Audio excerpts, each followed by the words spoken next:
नमो नमः विद्यार्थी मित्रांनो, गेल्या वेळेचा अभ्यास सर्वांनी केलेला आहे. बऱ्याच जणांनी ज्यांचा राहिलेला आहे त्यांनी पूर्ण करायचं आहे. आज आपण पठत बोधत मधला हा नवीन छोटासा भाग बघणार आहोत. याच्यामध्ये हे 8 शब्द महत्वाचे आहेत. लक्षात घ्या सर्वांनी, वहीमध्ये हे शब्द लिहून घ्या. हे 8 शब्द खूप महत्वाचे आहेत. अद्य म्हणजे आज, श्वः म्हणजे उद्या, परश्वः परवा आणि प्रपरश्वः म्हणजे तेरवा. अद्य, श्वः, परश्वः, प्रपरश्वः. त्यानंतर अद्य म्हणजे आज, ह्य म्हणजे काल, परह्य परवा आणि प्रपरह्य म्हणजे तेरवा. बघा, अद्य, अद्य, ह्य, परह्य, प्रपरह्य भूतकाळ. अद्य, श्वः, परश्वः, प्रपरश्वः. हे 8 शब्द अतिशय महत्वाचे आहेत. हे व्यवस्थित लिहून घ्या, वाचा. आणि त्यानंतर बघा आता, अद्य सोमवासरः अस्ति. उदाहरणार्थ, अद्य सोमवासरः. श्वः कः वासरः? अद्य सोमवासरः, श्वः मंगलवासरः. श्वः.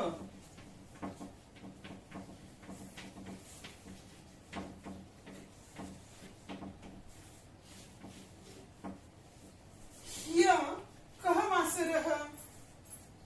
अद्य सोमवासरः, ह्य कः वासरः? ह्य रविवासरः.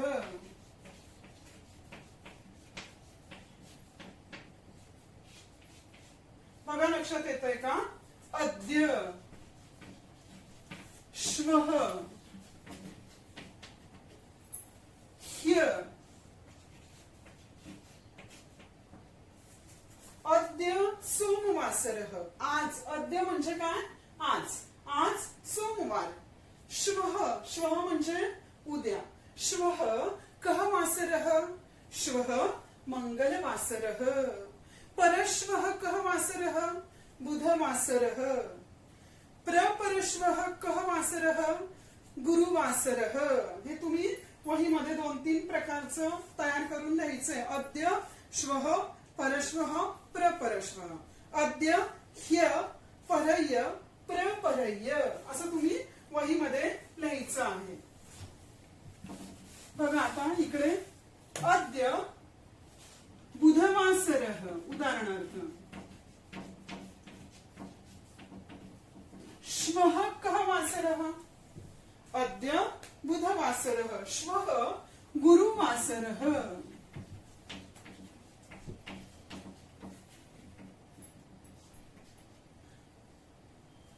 अद्य बुधवासरः, श्वः गुरुवासरः, परश्वः शुक्रवासरः. प्रपरश्वः शनिवासरः. इकडे अद्य बुधवासरः, ह्य, ह्य कः वासरः? ह्य मंगलवासरः.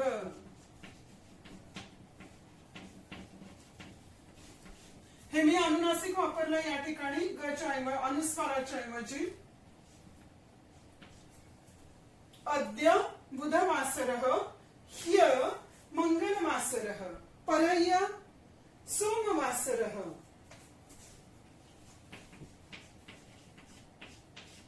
प्रपरह्य कः वासरः? प्रपरह्य रविवासरः. बघा, लक्षात येतोय का? अद्य, श्वः, परश्वः, प्रपरश्वः. अद्य, ह्य, परह्य, प्रपरह्य म्हणजे आज, उद्या, परवा, तेरवा. आज, उद्या, परवा, तेरवा. आज, काल, परवा, तेरवा. असं या ठिकाणी हे 8 शब्द महत्वाचे. त्याच्यावरून हे सर्व आपल्याला येतं. हे परीक्षेमध्ये 2 मार्कांसाठी असतं. बघा आता, यानंतर भाषाभ्यासः पृष्ठ क्रमांक 7 बघा, भाषाभ्यास पान नंबर 7 वरचा. तर पहिला प्रश्न आहे आपल्याला, योग्य स्तंभेषु शब्दान लिखत. योग्य स्तंभामध्ये शब्द लिखत म्हणजे लिहा. आता या ठिकाणी काही शब्द एकत्र आपल्याला दिलेले आहेत आणि ते वेगवेगळ्या स्तंभामध्ये आपल्याला घालायचे. बघा, या ठिकाणी शब्दांची यादी दिलेली आहे. नंतर सह, सा आणि तत्. सह म्हणजे तो, सा म्हणजे ती, तत् म्हणजे ते. आता काही शब्द दिले तिथे बघा, उदाहरणार्थ चंद्र. मग तो चंद्र मग कशामध्ये येईल?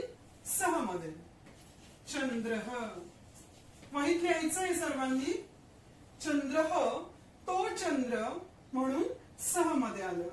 पुढे लता म्हणजे वेली, ती वेली म्हणून सा लता. पत्रम, पत्र ते पत्र, पत्रम. दुग्धम ते दूध.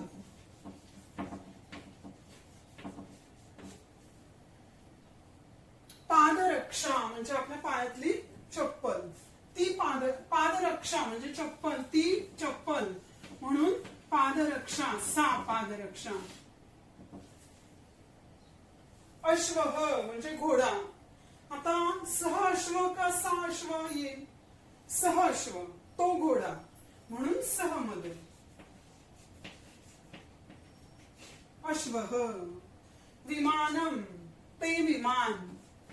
तो विमान म्हणत नाही आपण किंवा ती विमान म्हणत नाही म्हणून ते विमान. तत् विमानम, ते विमान.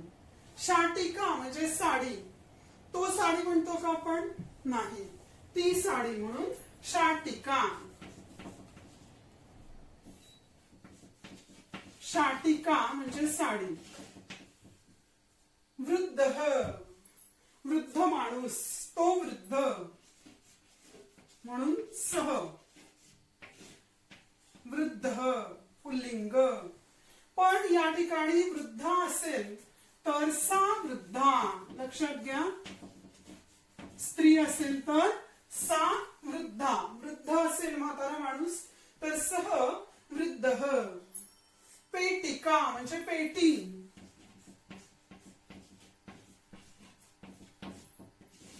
आणि गृहम म्हणजे घर, ते घर.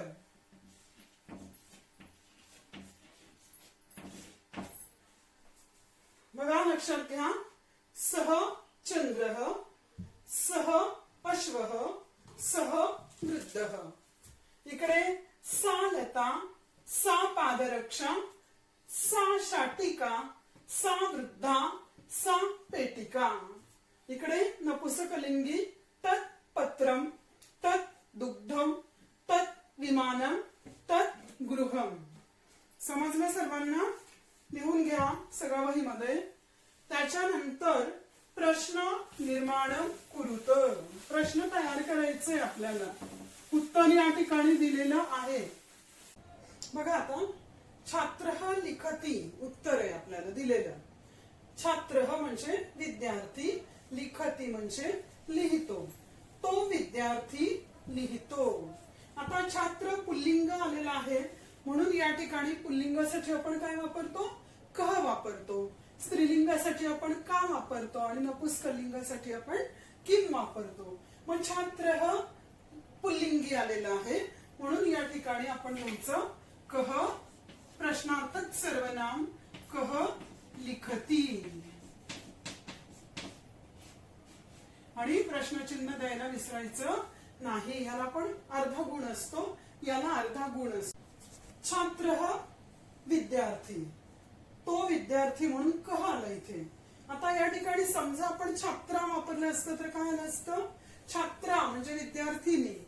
आता छात्रा विद्यार्थिनी स्त्रीलिंगी म्हणून या ठिकाणी आपल्याला का वापरावं लागलं असतं. छात्रा लिखती, का लिखती.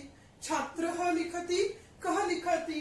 पुढे बघा आता फलम पतती, फळ पडते. फलम पतती, फळ पडते. फलम नपुंसकलिंगी आलेला आहे म्हणून फलम म्हणजे काय, फळ. किम पतती, काय पडते, किम पतती. नपुसकलिंगी आलं फळ म्हणून किम पतती. पुढे बघा, बालिका गायती, मुलगी गाते. बालिका म्हणजे मुलगी, स्त्रीलिंगी, म्हणून या ठिकाणी का गायती, का गायती स्त्रीलिंगी आलं म्हणून. मग बालक कह असतं तर काय आलं असतं, कह गायती. बालिका गायती, का गायती, कोण गाते, बालक कह गायती, कह गायती. बालकः पुल्लिंग, कह गायती. पुढे मर्कटः खादती, मर्कट म्हणजे माकड, माकड खातो. मर्कटः तो माकड, म्हणून कह खादती.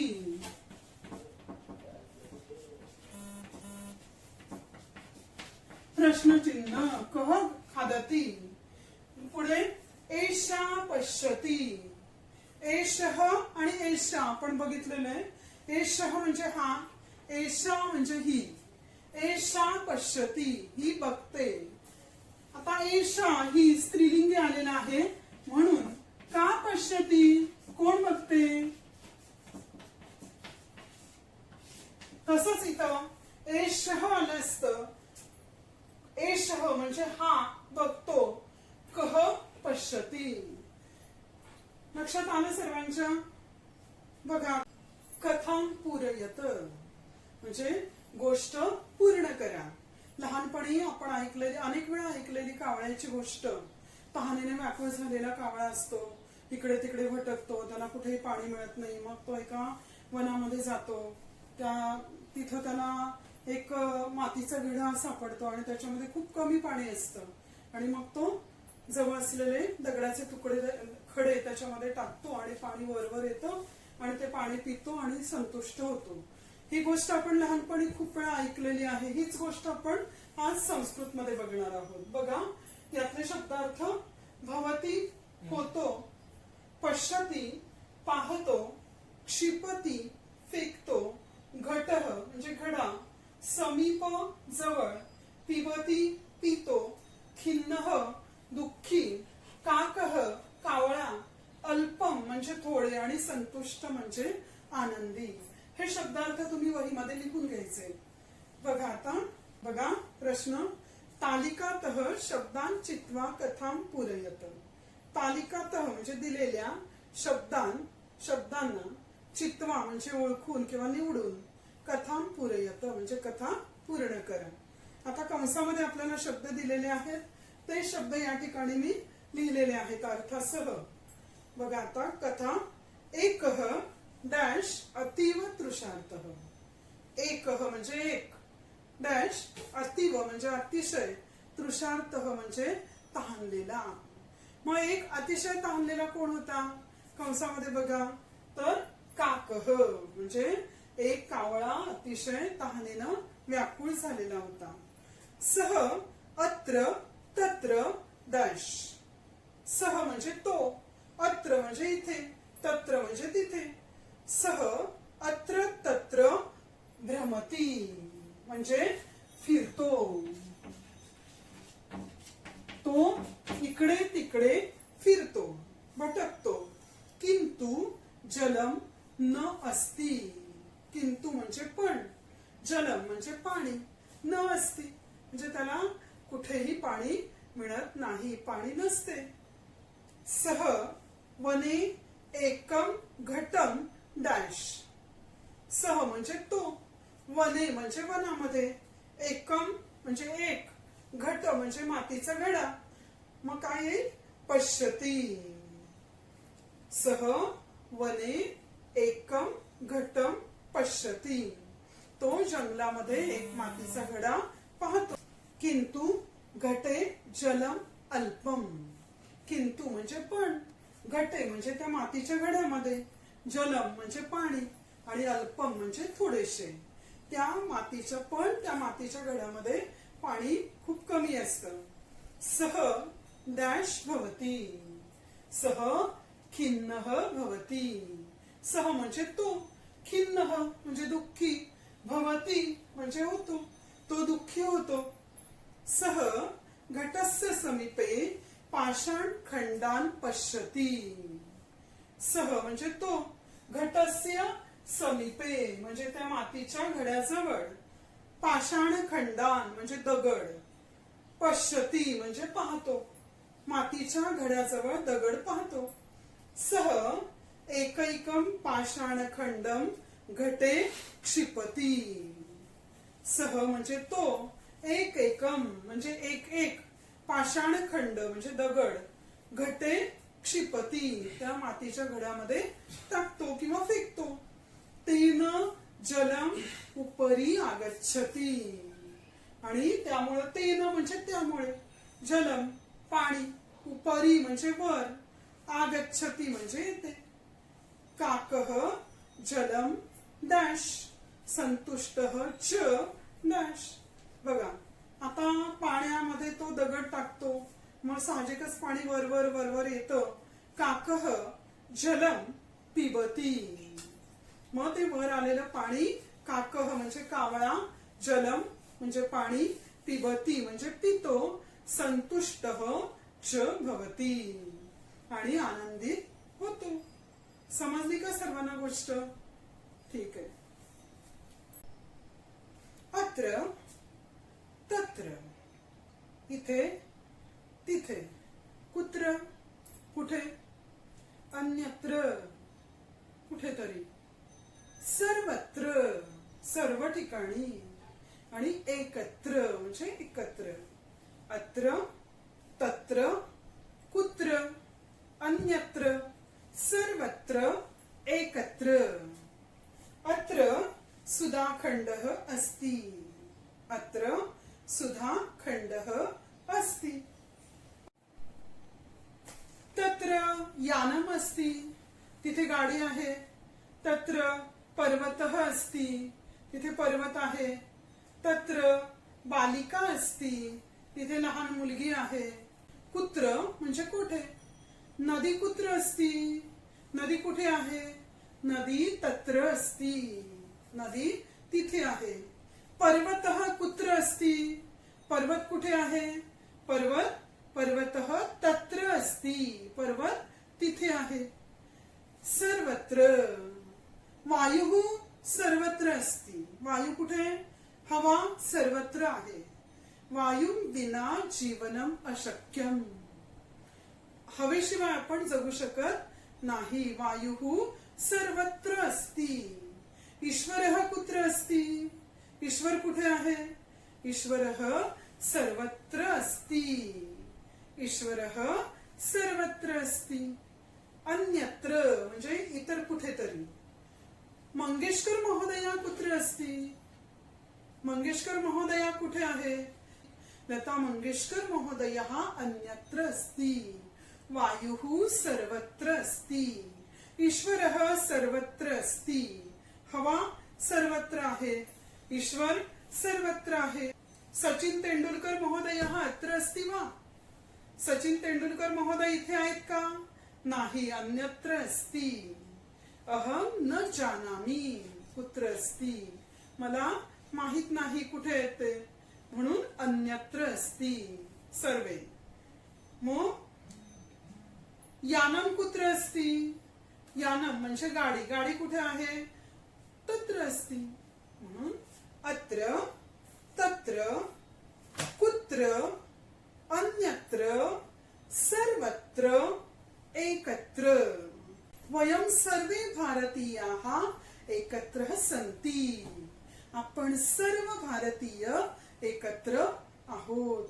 भारत मातेची मुलं आहोत. आज जे आपण शिकलो त्याच्यावरती स्वाध्याय तुम्ही घरून करायचं आहे वहीमध्ये.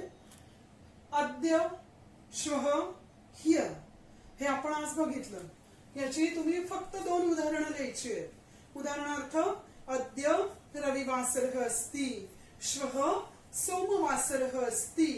परश्वः मंगलवासरः. ह्य शनिवासरः. परह्य शुक्रवासरः. अशी 2 उदाहरणं द्यायची आहेत. जी आपण कथा कावळ्याची घेतली ती तुम्ही वहीमध्ये पुस्तकातले शब्द घालून पूर्ण करायची आहे, ती वहीमध्ये लिहायची आहे. आणि कह, का, किम हे 5 प्रश्न जे वहीमध्ये आपण पुस्तकामध्ये सोडवले. प्रश्न दुसरा पान नंबर 7 वरचे ते प्रश्न तुम्ही वहीमध्ये लिहायचे आहेत. आणि अत्र, तत्र, कुत्र हे तुम्ही 5 उदाहरणं तुमच्या स्वतःच्या बुद्धीने लिहायचे पुस्तकातले सोडून. अत्र किम किम अस्ति, अत्र, तत्र, कुत्र, अन्यत्र असं तुम्ही जे आपण आता घेतलं ते सगळं वहीमध्ये 5-5 उदाहरणं लिहायची. हा तुमचा पुढचा स्वाध्याय. आता आपल्याला अत्र, तत्र आणि कुत्र हे वापरायचे शब्द. यासाठी तुम्ही चित्रपट कोशामधले शब्द वापरू शकतात. उदाहरणार्थ अत्र आम्रम अस्ति, अत्र सेवम अस्ति, तत्र काकः अस्ति, तत्र मयूरः अस्ति असे शब्द तुम्ही वापरू शकतात. याचा वापर करून अत्र, तत्र, कुत्र अनेक आपल्याला छोटी छोटी वाक्य तयार करता येतील. यामधले शब्द वापरा आणि छोटी छोटी वाक्य तयार करा.